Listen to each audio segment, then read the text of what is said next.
May ilang mga magulang na hindi talaga dinidisiplina ang kanilang mga anak na labis namang ikinasira ng mga bata.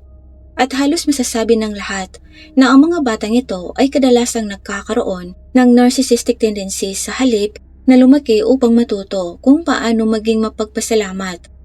Gayunpaman, ang pagmamahal sa anak na tatalakayin po natin ngayon ay higit pa sa karaniwan.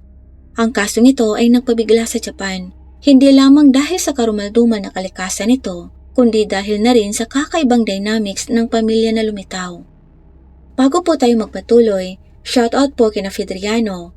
Sa viewer po na nagsabing may sapusa si Allison na nanunood from Japan, kay May Emiterio from Dubai UAE, kay user VL8UB, kay Kururo from Singapore at kay Juan Tulin from Oman. At sa lahat po ng mga nanonood, subscribers at hindi mga subscribers, salamat po sa inyo. Sa pagpapatuloy ng kwento, kamakailan lamang noong June 4, nagsimula ang isang inaabangang pagdinig sa Sapporo, Japan.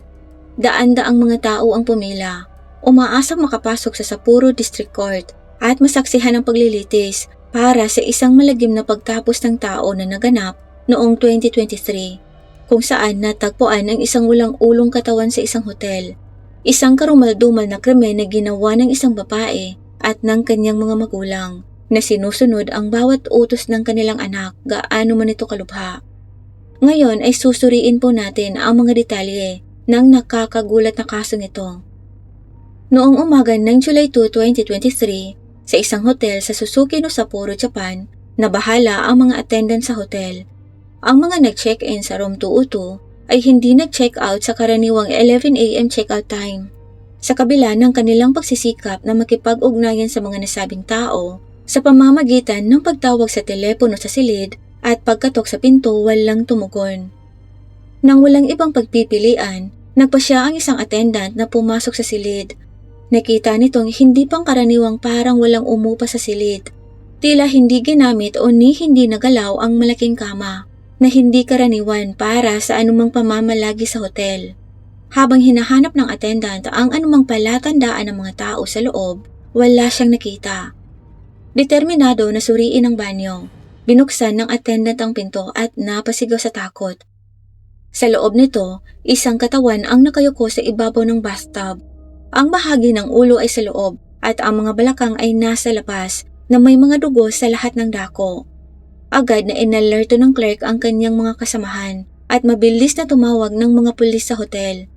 Isang forensic team at pulis ang dumating kaagad sa room 202 para simulan ang kanilang investigasyon. Natakot sila nang matuklasan na ang katawan ay pinugutan ng ulo. Walang nakitang pagkakakilanlan sa katawan o sa silid ng hotel. Dahil sa mga patakaran sa privacy ng love hotels, walang personal na impormasyon ang naitala sa pag-check-in, kaya't nahaharap ang pulisya sa isang paunang hamon. Walang mga palatandaan ng pagkikibaka o pagtatanggol sa sarili, kaya parang inatake ang biktima nang hindi nito namamalayang may tatapos sa kanya. Hindi nila matukoy kung saan nagsimula ang pag-atake, ngunit ang katawan ay may maraming saksak mula sa isang matalim na armas at ang pangunahing sanhi ng pagkalagot ng hininga ay ang pagkabigla mula sa labis na pagduruko. Napag-alaman din nilang wala ng buhay ang katawan ng pinugutan. Mayroong mga ebidensyang nagmumungkahing pinaplanuhan ang pagtapos sa biktima. Walang nakitang armas sa pinangyarihan at dahil walang matutulis na bagay ang silid ng hotel, maliwanag na dala ng salarin ng sandata at ang mga kagamitan para maigalaw ang katawan. Kinuha rin ng salarin ng mga damit, ang wallet, ang cellphone at ang susi ng sasakyan ng biktima para mahirapan itong makilala. July 3, nakilala nila ang biktima sa pamamagitan ng fingerprints at surgical scars.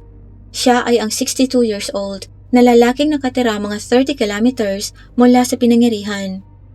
Inakala ng pulisya na mabilis nilang mahuhuli ang salarin sa sandaling makilala nila ang biktima, si Hitoshi Ora. Si Hitoshi ay nagtatrabaho sa isang pabrika at isang may asawa at may 2 anak na nasa hustong gulang. Hindi siya masyadong nakikipag-ugnayan sa kanyang mga kapitbahay, ngunit ang mga nakakakilala sa kanya ay naaalala siya bilang isang tahimik at mabait na tao. Kaya tingnan po natin ang kanyang mga galaw. Noong July 1, isang araw bago ang insidente, umalis si Hitoshi nang hindi sinasabi sa kanyang pamilya kung saan siya pupunta. Pinaandar niya ang kanyang puting kotse papuntang Sapporo. Pumunta siya sa isang party malapit sa pinangyarihan ng krimen, bandang alas 4 ng hapon. Ang party ay nasa isang event venue na tinatawag na The Moat Sapporo. Ang tema ng party ay drag queens, kung saan ang mga lalaki ay nagbibihis pambabae. Dumating si Hitoshi sa party na kasuot ng pambabae, nang hindi nagpapaalam sa kanyang pamilya. Ang mga saksi sa party sinabing regular si Hitoshi doon. Sa mga kuhang larawan mula sa gabing yun, makikita si Hitoshi may maikling buhok, nakasuot ang puting cardigan at isang palda na hanggang tuhod. Dinala niya ang kanyang party outfit na nakalagay sa isang paper bag. Naaalala ng mga tao na masaya siyang sumasayaw kasama ang iba at nagpalit muli ng kanyang orihinal na damit bago umalis ng mag-isa bandang alas 10 ng gabi. At makalipas ang 35 minutes, nakita siyang nakikipagkita sa suspitsadong may dalang maleta malapit sa isang saradong club. Pagkatapos ay pumunta sila sa hotel kung saan nangyari ang insidente. Madalas na bumibisita si Hitoshi sa lugar na to at gustong-gusto ang mga party, kung saan siya kilala bilang si Tomo-chan. Akala ng mga tao ay nasa 40s pa lang siya, kaya't laking gulat nila nang malamang nasa 60s na pala si Hitoshi. May tangkad siyang humigit kumulang 170 cm o mga nasa 5'6 to 5'7". Naka-makeup ng maayos at nakadamit na para talagang tunay na babae. Madalas niyang sabihin sa mga tao na mahilig talaga siya sa cross-dressing, ngunit talagang interesado siya sa mga babae. Noong tagsibol, nagpakita si Hitoshi Ura ng larawan ng isang babae na sinabi niyang kanya umanong nobya. Mukha siyang mixed race, napakaganda at nasa mga 20s or 30s. Sabi ni Hitoshi na kilala niya umano ang kanyang nobya sa isang club. Ang nobyang ito na kaya ang salarin? Hindi mahanap ang suspitsado. Ang Sapporo Central Police ay nag-set up ng isang Special Investigation Unit at nagsimula ng full-scale investigation noong July 9. Sunod ay kailangan nilang suriin ang hotel para sa higit pang mga clue. Iniisip nila kung pumasok ba ang biktima ng mag-isa o may kasamang iba. Napakahalaga ng CCTV footage dito. Noong July 1 bandang 10:15 ng gabi, nag-check-in ang bisita sa room 202 ngunit hindi nag-iisa. May kasama itong taong nakasuot ng puting damit na may hinihilang maleta na mga nasa 160 cm o mga nasa 5'2" ang taas. Hindi malinaw kung ang taong ito ay isa bang babae. Bandang alas 2 ng madaling araw, isang taong may boses babae ang nagsabi sa front desk na mag-check out siyang mag-isa at pagkatapos ay nawala ng may dalang maleta. Gayunpaman sa pagkakataong ito, ang nasabing tao ay nakasuot ng itim na damit at nakababang sombrero na halos matabunan na ng husto ang kanyang mukha. Iba ang suot nito nang dumating. Ang misteryosong taong ito ay naglakad patungo sa exit ng hotel. Ngunit pagkatapos ay bumalik at nawala kung saan walang mga kamera. Mayroong ilang mga nakalilitong punto dito. Nakita ng mga pulis ang CCTV footage at nagtaka sila dahil pareho ang biktima at ang suspitsado na nakasuot ng pambabae. Ngunit ang walang ulong katawang natagpuan sa room 202 ay malinaw na isang lalaki. Kung nag-cross-dress ang biktima, maaaring lalaki rin ang suspitsado at maaaring peke ang boses. Naghintay sandali ang nasabing tao bago sumakay sa kotse at nagmaneho paalis. Hindi na kailangan ng maraming pagsisikap para sa pulisya upang makilala ang taong ito bilang ang 29 years old na si Tamura Runa na nakatira sa Sapporo. Pero hindi siya nag-iisa. Ang kanyang kasabwat ay ang kanyang ama na 59 years old na si Tamura Usamo, isang psychiatrist at head sa isang lokal na ospital. Ang kotseng sinakyan ng suspitsado ay sa kanyang ama na naghatid sa kanya pauwi. Bagaman ito ay circumstantial evidence lang, tiwala ang pulisya na si Rona ang may pananagutan sa insidente. Ang espesyal na pangkat ng pagsisiyasat ay ipinadala sa tahanan ng mga Tamura. Nagulat ang mga residente at ang mga kapitbahay. Sa paghalughog sa tahanan ng mga Tamura, nakita nila ang ulo ng biktima. Nakakita rin ng mga pulis ng ilang nakakatakot na videos na nakasave sa computer ni Rona. Isang video ang nagpapakita ng pugot na ulo ni Hitoshi sa banyo na may nakagwantis na kamay na hinahawakan at nilalaro ang ulo na parabang ito'y isang laruan. Sobrang nakakagambalang panoorin. Ang isa pang video ay nagdokumento ng krimen mismo. Nagsimula ito sa pagluhod ni Hitoshi sa tabi ng bathtub habang hinahaplos ng kamay ng babae ang kanyang buhok. Mukhang nasisiyahan si Hitoshi. Hanggang sa isang biglang marahas na saksak ang umindayog sa kanyang leeg. Napakatindi ng lakas na tumalsik ang mga dugo nito sa sahig at sa mga dingding. Nagpatuloy ang pananaksak hanggang sa wala ng buhay si Hitoshi, saka natapos ang video. Natuklasan din ng pulisya ang humigit kumulang 20 mga patalim kasama ang 4 na lagari sa bahay ng mga Tamura na ipinagpalagay nilang ang mga sandata sa pagtapos ng tao. Na lamang may kahina-hinalang pagbili ng mga patalim, lagari at posa sina Osamu at ang anak nitong si Runa. Isinasaad na talagang pinaghandaan ang pagtapos kay Hitoshi. Gamit ang mga ebidensyang ito, naaresto si Runa kasama ang kanyang mga magulang na pinaghihinalaang nagtulungan sa krimen. Gayunpaman, isang malaking tanong ang nananatili. Bakit nila yun ginawa? Hindi pa rin malinaw ang motibo sa likod ng krimen. Para mas maunawaan kung bakit at paano nangyari ang lahat ng ito, maglaan po tayo ng ilang sandali upang pag-usapan ang tungkol sa pamilya Tamura at ang kanilang kakaibang family dynamics. Ang buhay ng pamilya Tamura ay hindi pangkaraniwan. Si Hiroko at Osamu Tamura ay may isang anak lang, si Rona Tamura. Mula pa noong bata pa si Rona, labis na siyang mahal ng kanyang mga magulang. Pinalaki na sobrang layaw, ibinibigay anumang gustuhin at lahat ng hilingin nito hanggat kaya nila. Kaya't hindi nakatakataka ang relasyon ni Rona sa kanyang mga magulang. Walang nakakaalam kung kailan nagsimula. Ang mag-asawang Tamura ay hindi nagtakda ng maraming mga hangganan at madalas na nilalabag ang mga karaniwang hangganan ng magulang. Ayon sa isinawalat sa kamakailang pagdinig sa korte, mula sa murang edad, kontrolado na ni Rona ang kanyang mga magulang. Si Hiroko, ang ina ni Rona, ay inutusan ng kanyang asawang si Osamu na magsulat at magpakita ng isang pangako na nagsasabing huwag sayangin ang oras ng aking anak. Alipin ako, umutos ka muna. Palagi kang lumugar sa iyong posisyon bilang isang alipin at huwag mag-aksaya ng gas o pera. Ang mga pangakong ito ay kitang-kitang nakapost tulad ng sa TV screen sa kanilang sala. Inuuna nila ang kahilingan ng kanilang anak at binibili ang halos lahat ng gusto nito. Napuno ng mga gamit ni Rona, hindi lang ang kanyang kwarto sa ikatlong palapag, kundi pati na rin ang iba pang mga kwarto. Halos wala ng espasyo para maglakad. Kaya si Hiroko ay natutulog na lang sa isang maliit na espasyo sa sala, habang si Osamu naman ay natutulog na lang sa internet cafe. Madalas na lumiban si Rona sa klase ng junior high at patuloy na naninirahan sa bahay nang hindi nagtatrabaho bilang isang may sapat na gulang. Palaging inuuna ng mag-asawa ang mood ng kanilang anak, palaging inuulat sa isa't isa ang kalagayan nito. Gumagamit din sila ng marangal na wika at tinatawag ang kanilang anak na young lady o miss sa halip na pangalan nito. Gayun din, tinatawag ni Rona ang kanyang ama na si Osamu na kanyang driver. Sa mga biyahe kung saan nagagalit si Rona, minsan ay sinusubukan niyang sakalin si Osamu. Ngunit sa halip na pagalitan ng anak, hihingi na lamang ng tawad si Osamu at hihintayin ang anak na kumalma. Tinanggap lang ito ng mag-asawang Tamura.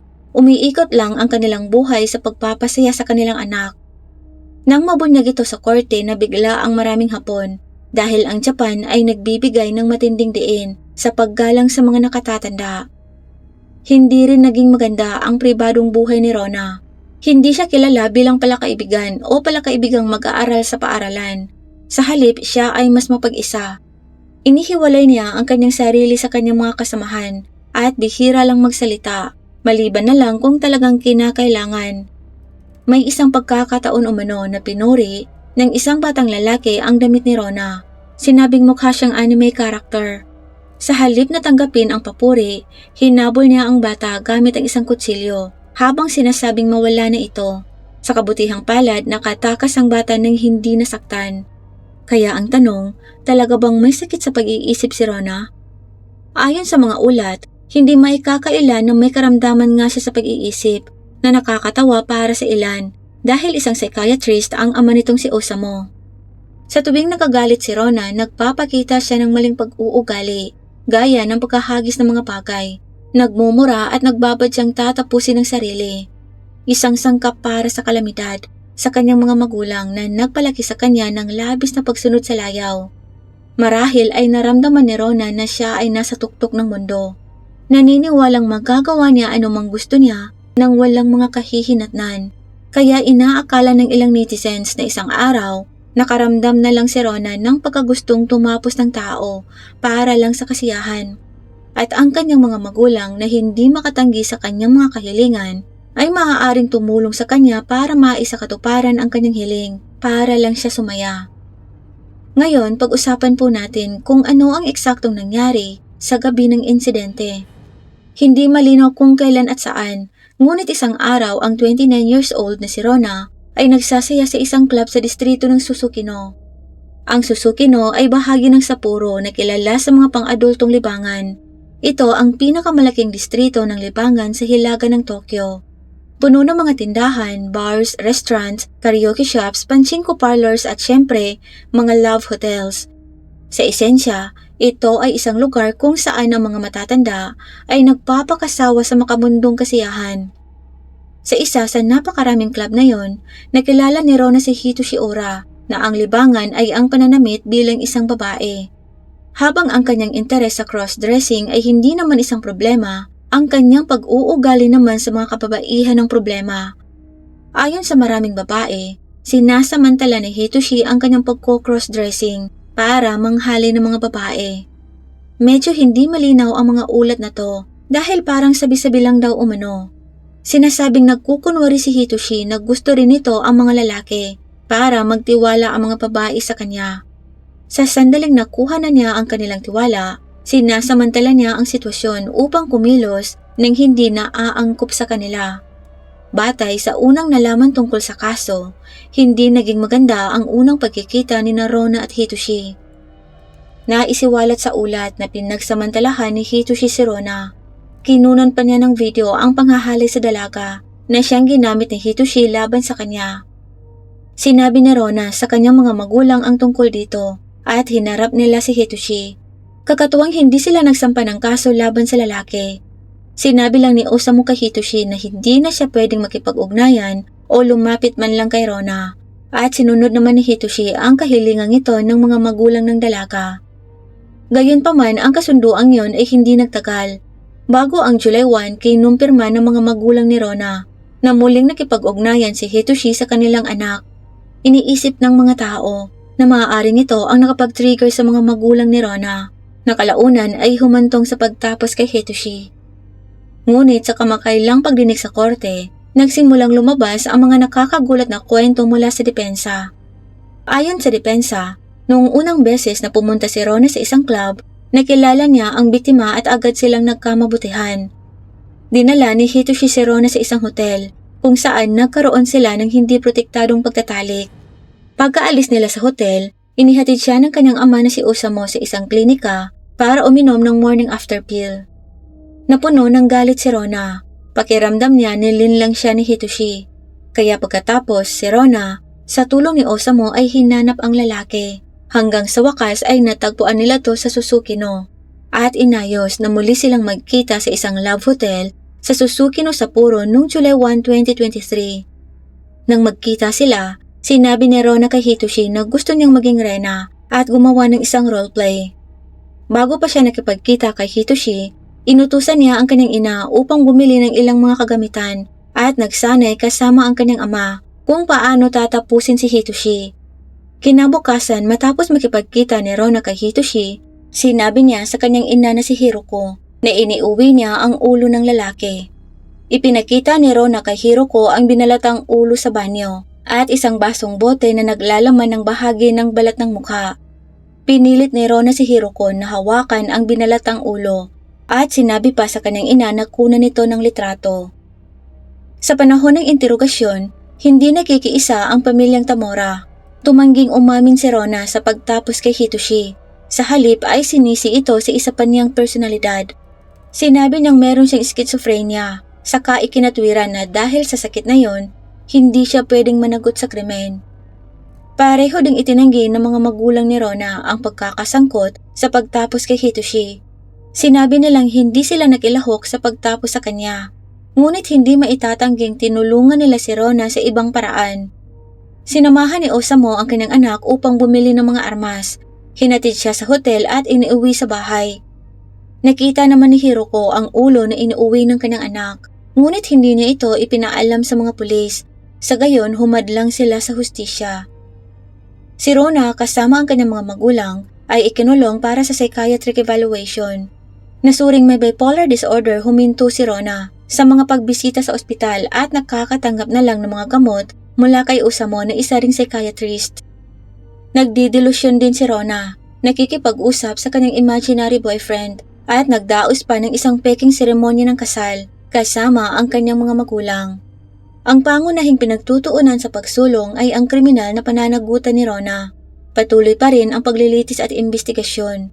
Ang opisina ng pampublikong taga-usig ng distrito ng Sapporo ay humiling ng psychiatric test para sa lahat ng akusado mula sa Sapporo Summary Court. Ang mga resulta ng mga pagsusulit na to ay hindi pa nais sa publiko. Ang kaso ay walang alinlangang mas marami pang karagdagang mga updates sa hinaharap at ang magagawa lang ng lahat ay ang maghintay na maibigay ang nararapat na hustisya. Ang susunod na pagdinig ay nakaschedule sa buwang ito, July 2024.